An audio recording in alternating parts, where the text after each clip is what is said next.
우리가 지난번에 묵상했던 8절 말씀을 보면은 바울이 그리스도를 아는 지식이 가장 귀하다라고 고백을 합니다. 그리스도를 아는 지식, 이것이 가장 고상하다. 바울에게 있어서 그리스도를 아는 지식은 그의 절대 가치였습니다. 그는 예수 그리스도를 알기 위해서 그 전에 자기가 유익하게 생각했던 그 모든 것들을 배설물처럼 여긴다라고 고백합니다.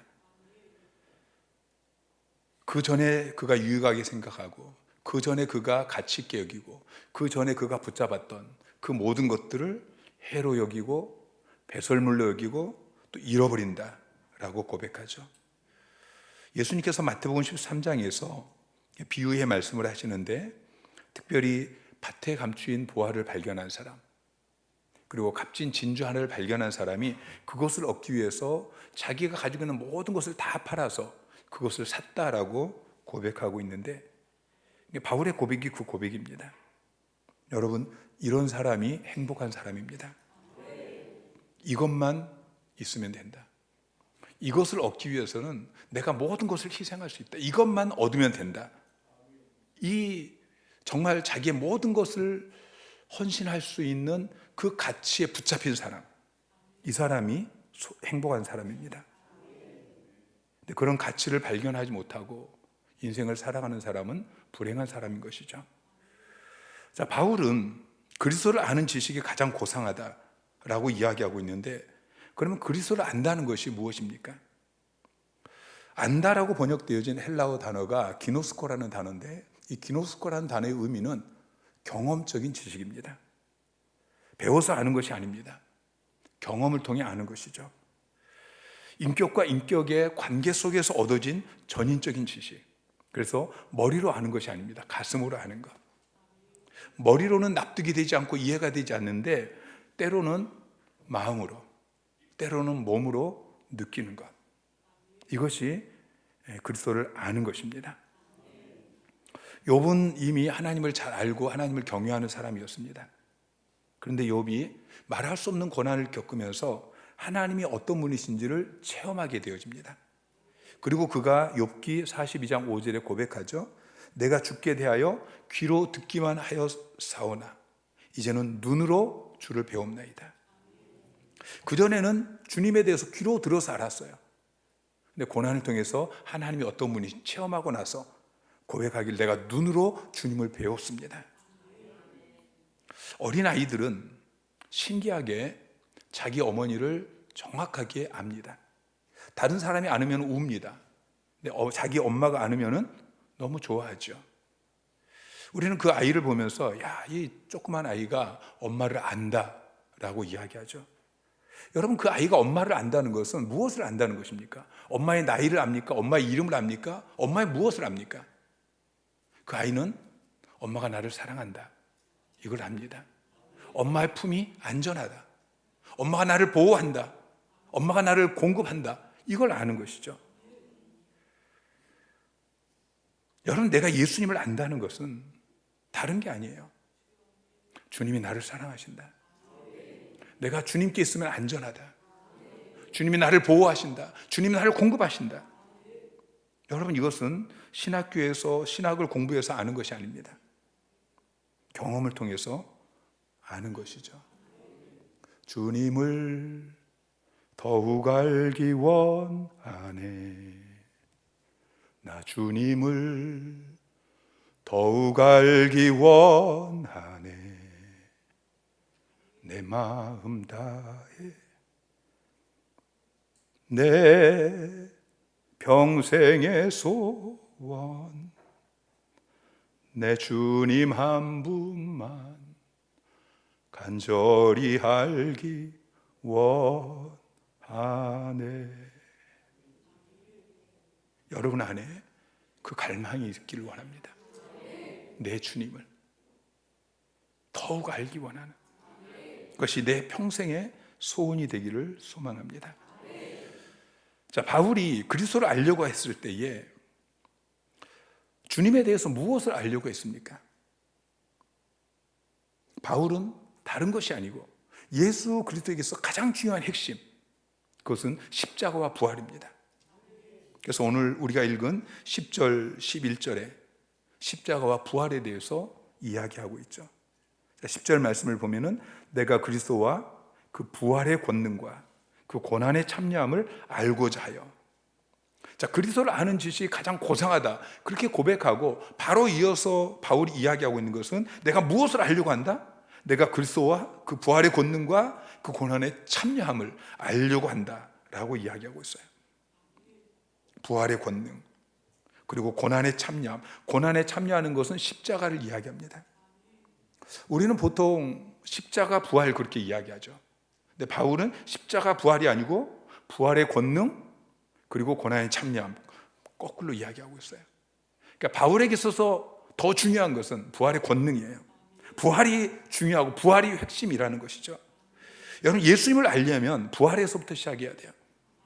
부활에서 십자가를 이해해야 돼요. 십자가에서 부활을 보는 것이 아니고 부활에서 십자가를 이해하는 것입니다.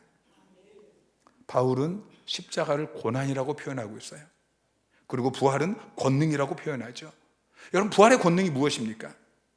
십자가는 죽음이고 실패이고 저주입니다. 십자가에서 죽으신 예수님께서 부활하셔서 이것은 죄를 이기고 사망 권세를 이기신 것이죠. 사망에서 끝나지 않고 부활로 이어졌기 때문에 십자가가 승리가 되어진 것입니다.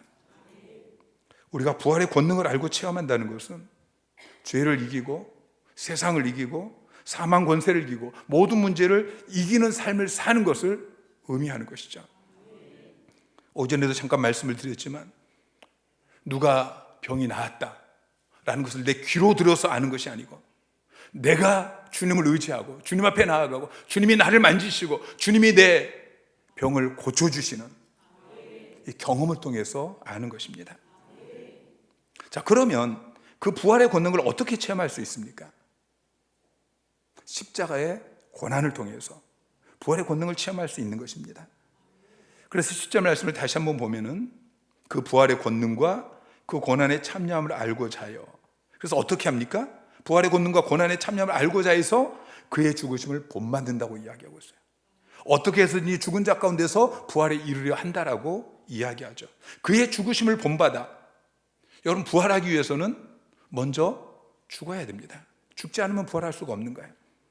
예수님께서 십자가에서 먼저 죽으시고 그 다음에 부활하셨어요.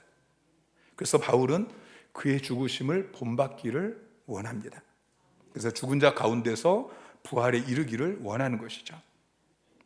어떤 사람들은 그리스도의 고난에는 동참하지 않습니다. 그리스도의 고난에는 동참하지 않으면서 부활의 영광에만 동참하기를 원하는데, 여러분, 십자가 없이 부활이 없습니다. 고난 없이 영광은 없는 것입니다. 자, 고린도후서 4장 10절부터 시작. 우리가 항상 예수의 죽음을 몸에 짊어짐은 예수의 생명이 또한 우리 몸에 나타나게 하려 함이라.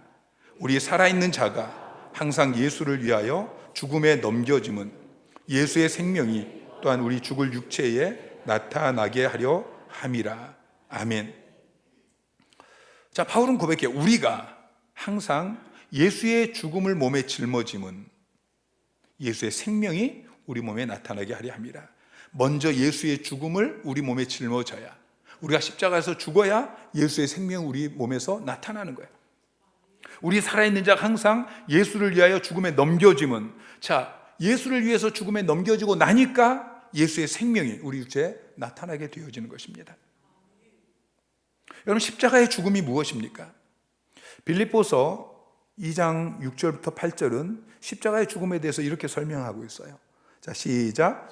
그는 근본 하나님의 본체시나 하나님과 동등됨을 취할 것으로 여기지 아니하시고 오히려 자기를 비워 종의 형체를 가져 사람들과 같이 되셨고 사람의 모양으로 나타나사 자기를 낮추시고 죽기까지 복종하셨으니 곧 십자가에 죽으심이라. 자, 죽기까지 복종하셨으니 곧 십자가에 죽으심이라. 여러분, 십자가가 무엇입니까? 십자가는 죽는 것입니다. 왜 죽지요? 주님이 왜 죽으셨어요? 하나님 말씀에 순종하기 위해서, 하나님의 뜻에 순종하기 위해서, 하나님이 보내신, 하나님이 창세전에 택하신 그 백성들, 잃어버린 영혼들을 구원하기 위해서 주님이 죽으신 것입니다. 여러분, 복종하는 것, 순종하는 것, 죽기까지 복종하는 것, 이것이 십자가입니다. 바울은 하나님께서 아나니아를 통해서 이렇게 말씀하셔요. 사도행전 9장 16절에 보면은 그가 내 이름을 위하여, 바울이 예수의 이름을 위해서 얼마나 고난받아야 할 것을 내가 바울에게 보이리라. 주님께서 아나니아에게 이렇게 말씀하셨어요. 자, 바울은 주님이 자기에게 고난받아야 될 것을 보여주셨습니다. 이것이 하나님께서 바울에게 주신 비전이에요. 여러분, 비전에 대해서 말씀을 드렸죠. 비전은 내가 만드는 것이 아닙니다. 비전은 발견하는 거예요. 하나님이 보여주시는 그 비전을 발견하고 그것을 붙잡는 것, 이게 비전입니다. 바울은 하나님이 주신 비전, 고난받아야 될 것을 내가 그에게 보이리라. 그래서 바울은 주님이 보여주신 그 비전을 붙잡았어요. 고난받는 것. 그래서 고난이 바울의 비전이 되었습니다. 뒤에 이야기하는 표대가 된 것입니다. 자기 인생의 목표가 되어진 것이죠. 자, 골로새서 1장 24절 말씀 시작. 나는 이제 너희를 위하여 받는 괴로움을 기뻐하고 그리스도의 남은 고난을 그의 몸된 교회를 위하여 내 육체에 채우노라. 자, 바울은 너희를 위해 받는 괴로움을, 복음을 전하기 위해서 내가 받는 괴로움, 고난, 이것을 난 기뻐한다. 그리고 그것이 그리스도의 남은 고난인데 그리스도의 남은 고난을 그의 몸된 교회를 위해서 내 육체에 채운다 라고 고백합니다. 또 갈라디아서 6장 17절에는 이렇게 고백해요. 이후로는 누구든지 나를 괴롭게 하지 말라. 내가 내 몸에 예수의 흔적을 지니고 있노라. 바울은 자기의 몸에 예수의 흔적이 있다고 고백합니다. 여러분, 여러분의 몸에도 예수의 흔적이 있으십니까? 바울은 십자가의 의미를 알고 나서 십자가만 자랑했습니다. 십자가를 자랑하기 위해서 수고와 희생을 마다하지 않았습니다. 그리고 그 십자가를 자랑하는, 복음 전하는 그 일 때문에 자기가 당하는 고난, 아픔, 상처, 이것들을 감수합니다. 이것이 바울이 말한 예수의 흔적입니다. 여러분에게 십자가를 자랑하다, 예수를 자랑하다, 복음을 전하다가 여러분이 당한 상처가, 예수의 흔적이 얼마나 있습니까? 여러분, 그것을 자랑하십니까? 아니면 어렸을 때 받은 마음의 상처, 이것에 사로잡혀가지고 그것에 붙잡혀서 지금까지 살아가고 계십니까? 여러분이 복음을 전하다가 그 사람에게 모욕을 받고 그 사람에게 핍박을 받고 그 사람에게 내 자존심에 상처를 받고, 여러분, 이것이 예수의 흔적입니다. 그것은 수치스러운 것이 아니고 그것은 자랑스러운 것입니다. 주님, 오늘도 십자가 복음을 전하는 이 전도의 미련한 것으로 당신의 택하신 백성들을 구원하기를 기뻐하십니다. 여러분의 자랑이 무엇입니까? 우리도 바울처럼 예수님만 자랑하는 사람이 되었으면 좋겠어요. 예수의 십자가만 자랑하는, 우리 교회는 다른 것 자랑하는 것이 아니고 건물 자랑하고 다른 것 자랑하는 것이 아니고 예수의 십자가만 자랑하는 그런 교회가 되기를 원합니다. 그 십자가를 자랑하다가 받은 상처, 이 예수의 흔적이 많은 교회, 그때 주님이 다시 오셔서 여러분을 안아주시고 여러분의 그 상처를 씻어주시면서 잘했다, 수고했다, 착하고 충성된 종아, 칭찬해 주실 것입니다. 자, 14절에 바울은 표대를 향해서 달려간다라고 고백하죠. 자, 우리 인생에서 표대로 세워놓고 달려가야 될 것이 두 가지입니다. 첫째는 신앙의 표대입니다. 그리고 두 번째는 사역의 표대입니다. 자, 신앙의 표대, 이것은 우리의 삶이 성화되는 것입니다. 우리의 신앙이 성숙하는 것, 예수 그리스도의 장성한 분량이 되기까지 자라나는 것, 이게 우리의 삶의 표대의 표대이죠. 그리고 또한 우리의 사역의 표대가 있습니다. 바울은 다메섹 도상에서 예수 그리스도를 만나고, 그리고 주님이 주신 하늘의 비전, 주님을 위해서, 복음 전환을 위해서 고난 당하는 일, 이것을 비전으로 붙잡고, 그리고 그때부터 지금 로마 감옥에 갇히기까지 1차 전도여행, 2차 전도여행, 3차 전도여행, 그렇게 수많은 전도여행을 통해서 많은 영혼들을 구원하고 또 많은 곳에 교회를 세웠습니다. 또 성화에 있어서 바울은 어쩌면 성화의 거의 마지막 단계에 도달해 있습니다. 그는 30년 전에 구원받았고, 그리고 많은 영적 전쟁에서 승리하면서 그동안 놀라운 성장을 했습니다. 인류 역사 가운데 어쩌면 예수 그리스도를 가장 많이 닮은 사람 아닙니까? 바울은 빌립보 교회 성도들이 볼 때에 삶에 있어서나 사역에 있어서나 영적 거인이었습니다. 근데 바울은 자기가 이미 얻었다 함도 아니요, 온전히 이루었다 함도 아니다, 솔직하게 고백하고, 내가 아직 올라가야 돼, 영적 고지가, 더 높은 고지가 남아있다라고 이야기하는 것이죠. 여러분, 이 의식이 중요합니다. 내가 아직 미완성이다, 나는 아직 완성되지 않았다, 나는 아직 달려가야 될 그 길이 있다, 이 의식이 중요한 것입니다. 나는 이미 이루었다, 이 정도 이루었으면 됐지 라고 생각할 때에 더 이상 인생에 긴장감도 없게 되어지고 도전의식도 사라지게 될 것입니다. 우리가 예수님을 닮는 이 일, 온전히 성화되어진, 성화의 맞춤표는 영화이죠. 예수 그리스도처럼 되어지는 것은 이건 영화입니다. 여러분, 이것은 우리가 이 땅에서 아무리 노력해도 이룰 수 없는 목표입니다. 그래서 우리는 평생을 부단히 달려가야 하는 것이죠. 여러분, 다윗이 언제 넘어졌습니까? 정상에 올랐다고 안심했을 때 그가 넘어졌습니다. 통일왕국을 세우고, 그리고 하나님께서 너의 위가 자손 대대로 이제 경고하게 될 것이다, 약속을 받고 난 뒤에, 그 뒤에 어떤 일이 있었습니까?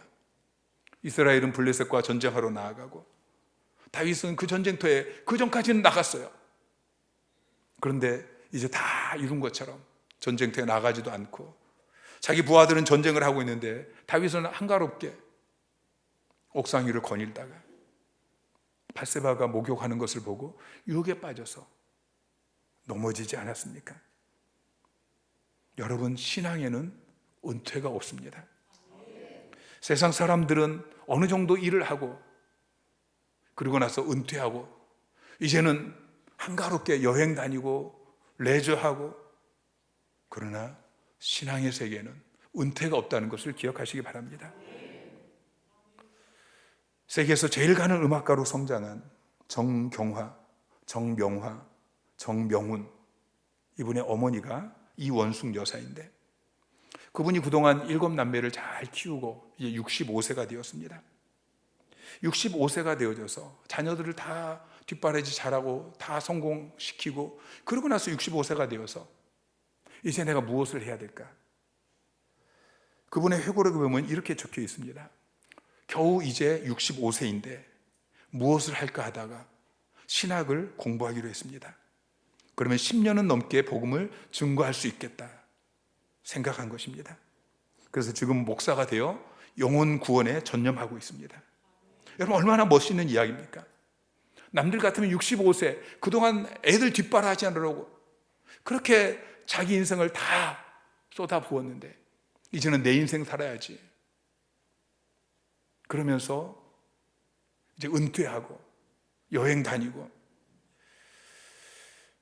근데 이원숙 여사는 겨우 65세라고 말하면서 예수님께서 정하신 그 목표 지점에 이르기 위해서 신학을 공부하고 목사가 되고 계속해서 영혼 구원을 위해서 전념하고 있는 것입니다. 여러분, 나이가 먹으면 여러분의 모습이 어떻게 되기를 원하십니까? 우리 청년들은 이제 40이 되고 50이 되어져서 여러분의 모습이 어떻게 되기를 원하십니까? 우리 40, 50 되신 분들은 이제 60이 넘어서 70이 넘어서 여러분 어떻게 되기를 원하십니까? 이제 직장에서 은퇴하고 할 일이 없어서 그냥 강아지나 키우는, 여러분 그런 인생을 사시겠습니까? 여러분 할 일이 얼마나 많습니까? 여러분이 남은 평생, 그 남은 평생이 5년이든 10년이든지 나가서 부지런히 복음을 전해서 한 영혼이라도 구원한다면 여러분 그보다 가치 있는 일이 어디 있습니까? 여러분 이것이 정말 가치 있는 일이라고 여기고 그 일을 위해 고난받는 이것이 여러분의 남은 인생의 비전이 되시기를 주님의 이름으로 축원합니다. 12절에 바울은 고백하죠. 내가 그리스도 예수께 잡힌 바 된 그것을 잡으려고 달려가노라. 이 고백은 바울이 자기 스스로 세운 목표가 아니라고 고백하는 것입니다. 예수님께서 세워주신 목표, 이것을 자기의 목표로 삼은 것입니다. 아까 말씀을 드린 것처럼 비전은 내가 세우는 것이 아닙니다. 내가 세우는 것은 내 욕망입니다. 하나님의 비전을 발견하는 것이죠. 여기서 바울은 자기 인생의 중심 철학을 말하고 있어요. 그리스도 예수께 잡힌 바 된 그것. 이 고백은 내가 주님께 붙잡혔다. 내가 이제 그리스도의 포로가 되어져서 그리스도가 끄는 대로 그리스도께서 내 인생을 향하여서 세우는 그 목표를 향해서 끄는 그대로 내가 이제 끌려간다 라고 고백하고 있는 것입니다. 근데 그 말로 끝나지 않고 그 다음이 더 중요해요. 그것을 잡으려고 그랬어요. 내가 그리스도 예수께 잡힌 바 된 그것을 내가 잡으려고 달려가노라. 잡으려고 이것은 자원입니다. 자기가 자발적으로 나서서 직접 하는 것이죠. 여러분 크리스천의 소명은 주님이 우리를 부르신, 주님이 우리에게 주신 비전, 이것은 잡힌 것입니다. 근데 그냥 무작정 끌려가는 것이 아니고 잡힌 바 된 그것을 내가 자발적으로 즐거워하는 마음으로, 감사하는 마음으로 그렇게 잡으려고 달려가는 것입니다. 잡힌 바 되어진 이것은 강권적이죠. 하나님께서 강권적으로 우리를 붙잡으셨어요. 하나님께서 강권적으로 여러분을 하나님의 자녀로 부르셨고 한 학교로 부르셨고 또 여러분을 셀리더로 부르셨고 사역자로 그렇게 부르셨어요. 이것은 잡힌 바 되어진 것입니다. 그런데 잡으려고 달려간다. 이것은 자발적인 것입니다. 이것은 자원하는 것입니다. 이건 선택적이란 말이죠. 출애굽기 21장에 보면은 자원하는 종에 대해서 이야기하고 있습니다. 바울은 그 사상에 붙잡혀 있습니다. 그는 그것이 노예 생활이 아닙니다. 그 자체가 즐거움이고 행복입니다. 자기 사명에 붙들려서 한평생을 그렇게 달려간 것이죠.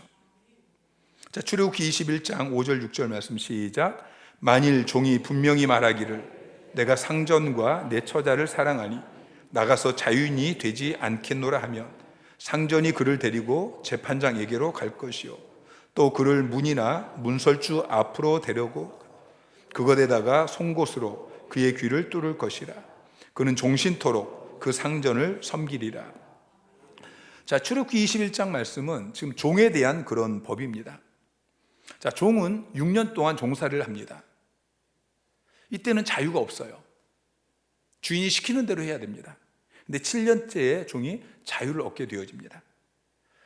자, 그 전에 7년이 되기 전에 6년 동안은 자기가 마지못해서 종사를 합니다. 하고 싶지 않지만 그러나 붙잡혔기 때문에 종이기 때문에 할 수 없이 주인이 시키는 대로 하는 거예요.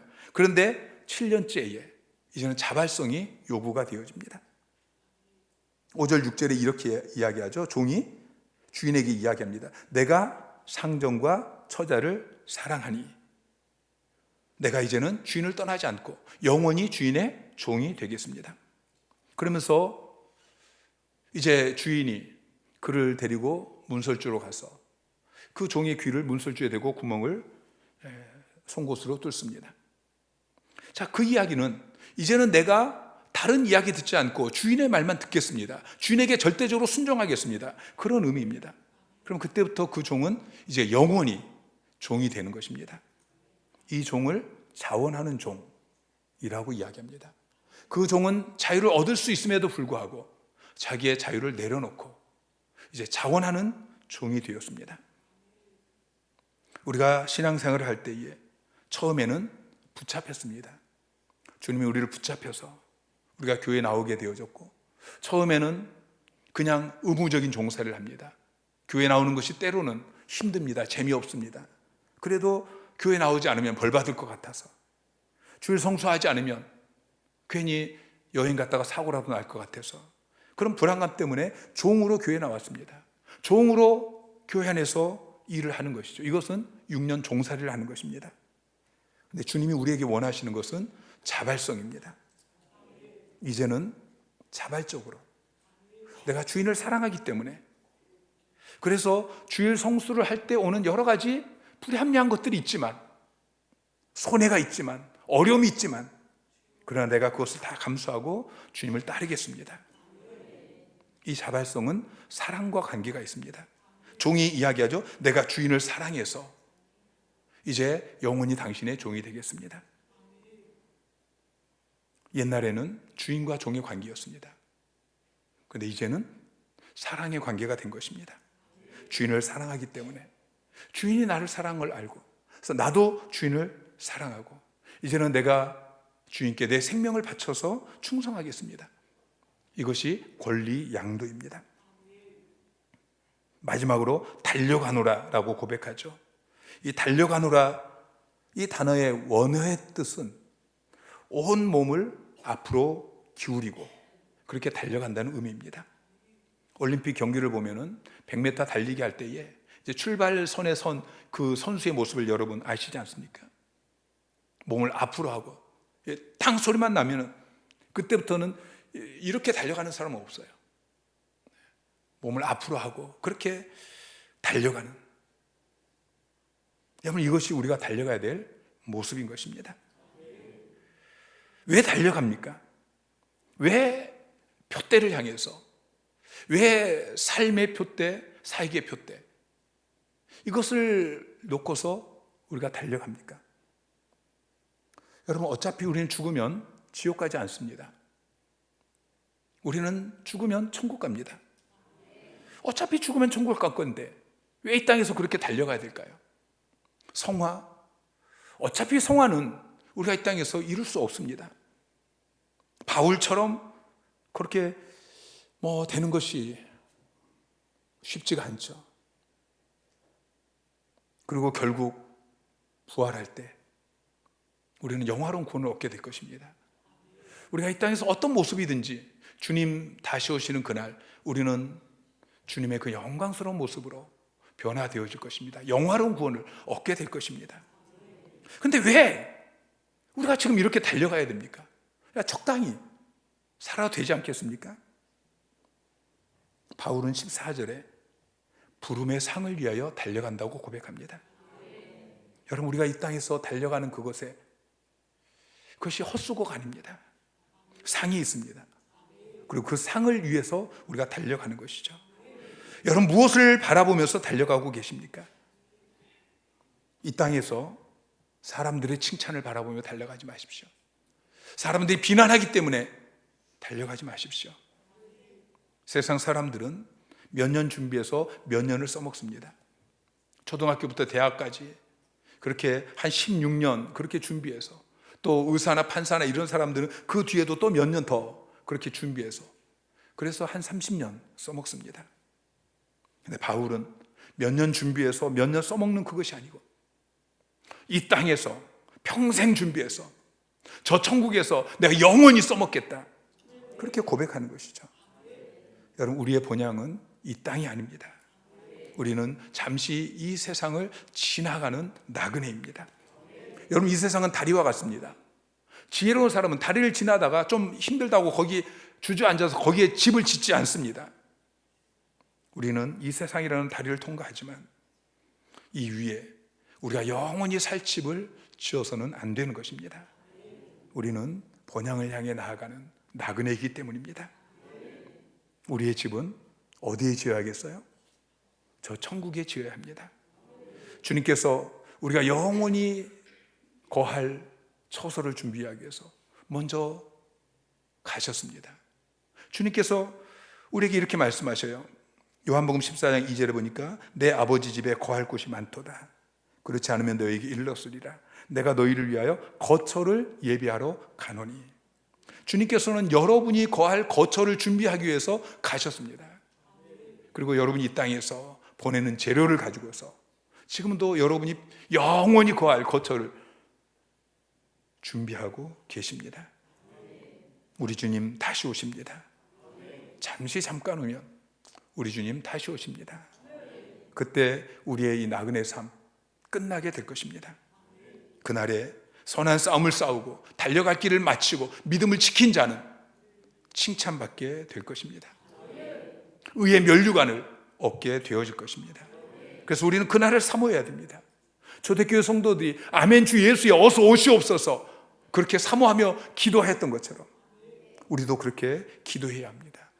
D.L. 무디가 나는 천국에 가고 싶어서 향수병에 걸렸다 라고 고백한 것처럼 그렇게 저 천국을 사모하는, 때로는 저 천국을 그리면서 정말 향수병에 걸린 것처럼 그렇게 저와 여러분도 주님의 나타심을 사모하는 자들이 되기를 주님의 이름으로 축원합니다.